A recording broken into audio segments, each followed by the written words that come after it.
Sa loob ng maraming taon, madalas nating marinig na ang Michelin stars ay para lamang sa mga restaurant sa Europe, Japan o Amerika. Pero ngayon, opisyal nang nakapwesto ang Pilipinas sa pandaigdigang mapa ng fine dining. Noong Oktubre 2025, inilabas ang inaugural edition ng Michelin Guide Philippines 2026. At dito, unang ginawaran ng Michelin stars ang piling mga restaurant sa bansa. Isang makasaysayang sandali ito para sa Filipino culinary scene. Ang Michelin star ay hindi basta-bastang award. Ito ay ibinibigay lamang matapos ang masusing pagsusuri ng anonymous inspectors na tumitingin sa kalidad ng sangkap, mastery ng teknik, harmony ng lasa, personality ng chef, at consistency ng karanasan. Ang isang bituin ay nangangahulugang high quality cooking worth a stop, habang dalawang bituin ay excellent cooking worth a detour. Sa madaling salita, ito ang gold standard ng mundo ng gastronomy. Sa video na ito, pag-uusapan natin ang 10 restaurant sa Pilipinas na may Michelin stars. Mula sa mga intimate tasting counters hanggang sa world-class theatrical dining experiences. Ano ang dahilan kung bakit sila napili? Ano ang nagpapaangat sa kanila sa libo-libong restaurant sa bansa? At gaano kasosyal ang dining experience na inaalok nila? Handa ka na ba? Simulan na natin! Top 10, Manam at The Triangle, Bib Gourmand. Sa listahan ng pinakasosyal na restaurant sa Pilipinas, nagsisimula tayo sa isang kakaibang entry. Hindi man Michelin star holder, pero kinilala bilang Bib Gourmand ng 2026 Michelin Guide Philippines. Ang Bib Gourmand ay iginagawad sa mga restaurant na nag-aalok na mataas na kalidad ng pagkain sa mas makatuwirang presyo. Noong inilabas ang inaugural Michelin Guide Philippines noong Oktubre 2025, kabilang ang Manam sa opisyal na listahan ng mga restaurant na nagbibigay ng excellent value for money. Isang malaking pagkilala lalo na't mahigpit ang pamantayan ng Michelin inspectors. Matatagpuan sa Ayala Triangle Gardens sa Makati City, ang Manam ay kilala sa modernong interpretasyon ng klasikong lutuing Pilipino. Hindi ito fine dining sa tradisyonal na kahulugan, ngunit ang plating, ambience, at consistency ng lasa ay pumapantay sa mga mas mamahaling establishmento. Ang kanilang house crispy sisig ay naging iconic. Crispy ang texture, balanced ang asim at alat, at hindi overpowering ang anghang. Ang sinigang na baka sa ube naman ay patunay ng kanilang culinary creativity. Pinagsasama ang comfort food at unexpected flavor innovation.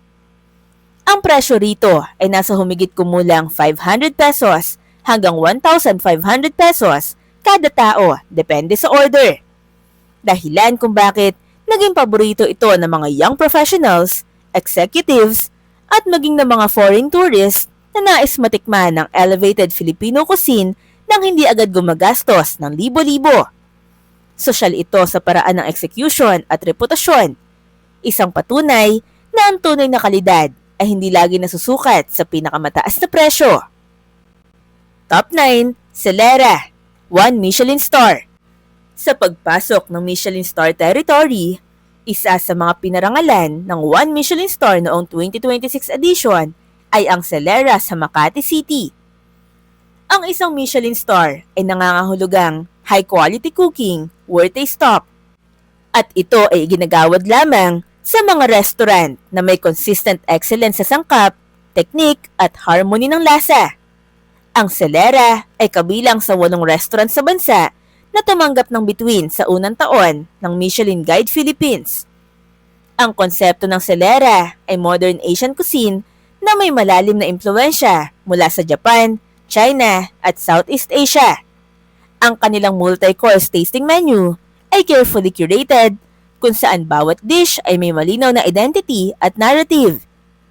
Hindi lamang ito pagkain. Ito ay structured culinary journey. Ang plating ay minimalist, ngunit elegant. Kadalasang gumagamit ng premium seafood at seasonal produce na ini-import at pinagsasama-sama sa lokal na sangkap. Ang presyo ng kanilang tasting menu ay nasa pagitan ng 5,000 hanggang 8,000 pesos bawat tao, depende sa season at wine pairing. Dahil dito, ang Celera ay naging destinasyon ng mga corporate leaders, celebrities, at international diners. Ang exclusivity ng reservation system at intimate dining space ay lalo nagpapataas ng social factor nito. Isang lugar kung saan ang bawat upuan ay tila VIP experience. Top 8, Casa Palma, 1 Michelin star. Sa gitna ng artistic at nightlife district ng poblasyon Makati, matatagpuan ang Casa Palma, isang fine dining restaurant na nakakuha rin ng 1 Michelin star sa 2026 edition. Ang pagkilalang ito ay nagpatunay sa kanilang kakayahan na pagsamahin ang modern techniques at Filipino-inspired flavors sa isang cohesive culinary identity. Sa kabila ng pagiging hidden gem, mabilis itong naging hotspot ng elite dining scene. Ang Casa Palma ay kilala sa kanilang wood-fired cooking techniques at seafood-driven menu. Ang paggamit ng open flame ay nagbibigay ng natural smokiness at depth sa bawat putahe, habang ang plating ay refined at Instagram-worthy. May malinaw na emphasis sa texture, contrast at layering ng flavors, bagay na hinahanap ng Michelin inspectors. Ang bawat dish ay may balancing acidity, richness, at visual appeal. Ang presyo nito ay nasa 4,000 hanggang 6,500 pesos para sa tasting experience. Hindi ito casual dinner spot. Ito ay lugar para sa anniversaries, executive meetings, at milestone celebrations. Ang interior ay elegant, ngunit hindi intimidating.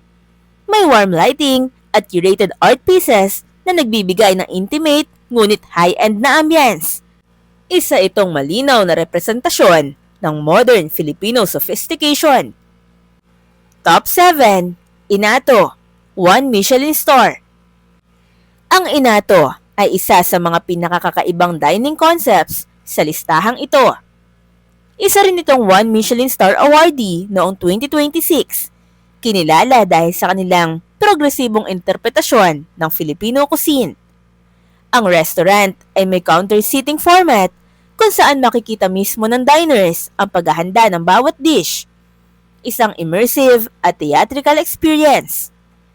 Ang culinary direction ng Inato ay nakatuon sa Bisaya heritage na binibigyan ng modern execution at fine dining precision. Ang grilled bluefin tuna belly ay isa sa kanilang highlight, kung saan ang simpleng sangkap ay ginagawang luxurious sa pamamagitan ng tamang teknik at presentation. Ang kanilang reinterpretation ng pinakbet ay nagpapakita kung paano pwedeng gawing refined ang tradisyonal na ulam nang hindi nawawala ang kaluluwa nito. Sa presyong nasa 3,500 hanggang 5,500, ito ang isa sa mas accessible na Michelin-starred restaurants sa listahan. Ngunit, hindi nababawasan ang exclusivity. Dahil limitado ang upuan, kailangan ng reservation weeks in advance.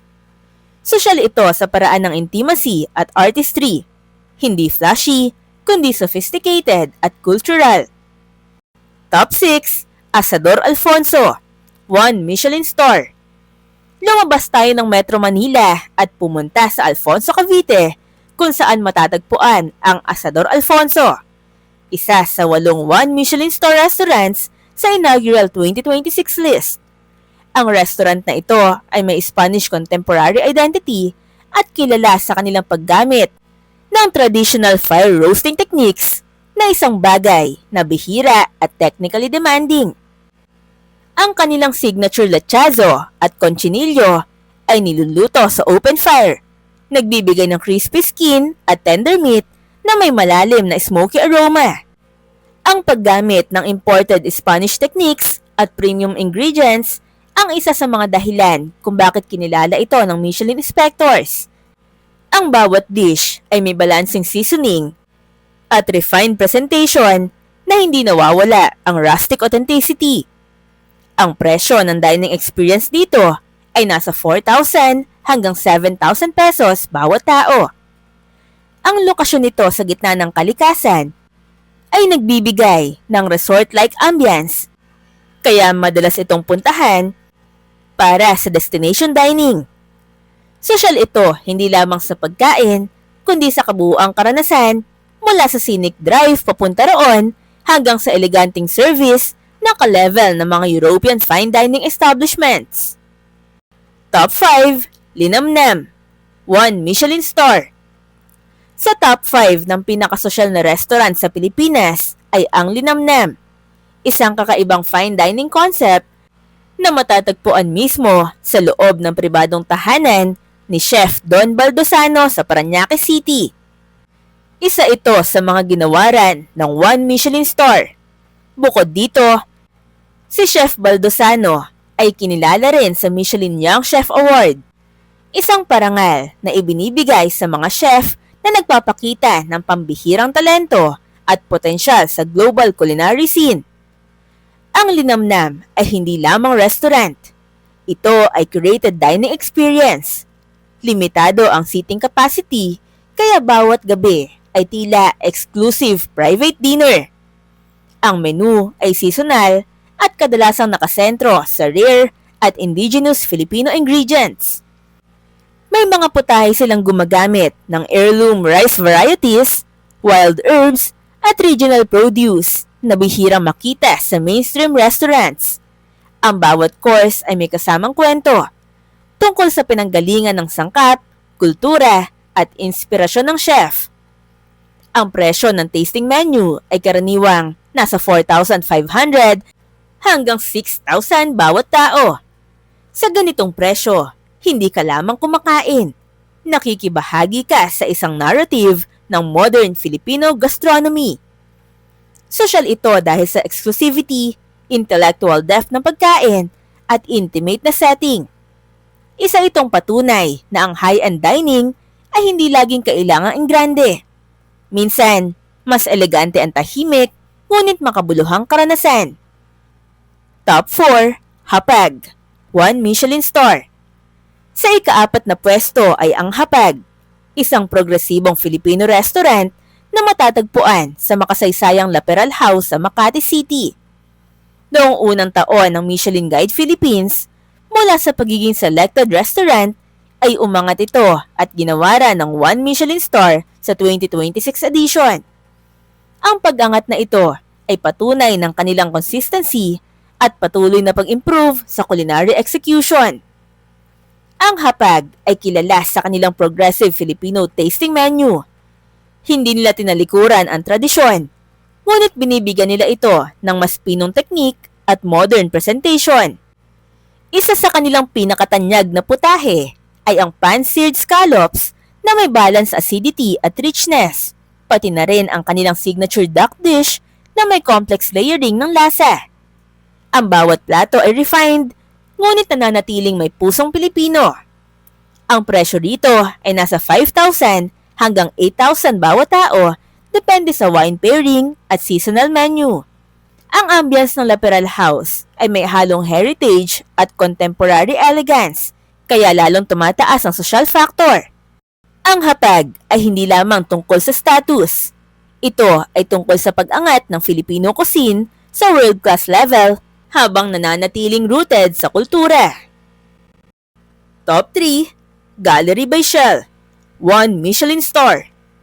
Pumapangatlo sa listahan ang Gallery by Shell, ang culinary laboratory ni Chef Shell Gonzalez na matatagpuan sa Bonifacio Global City. Isa rin ito sa 8 restaurant na ginawaran ng 1 Michelin star noong 2026.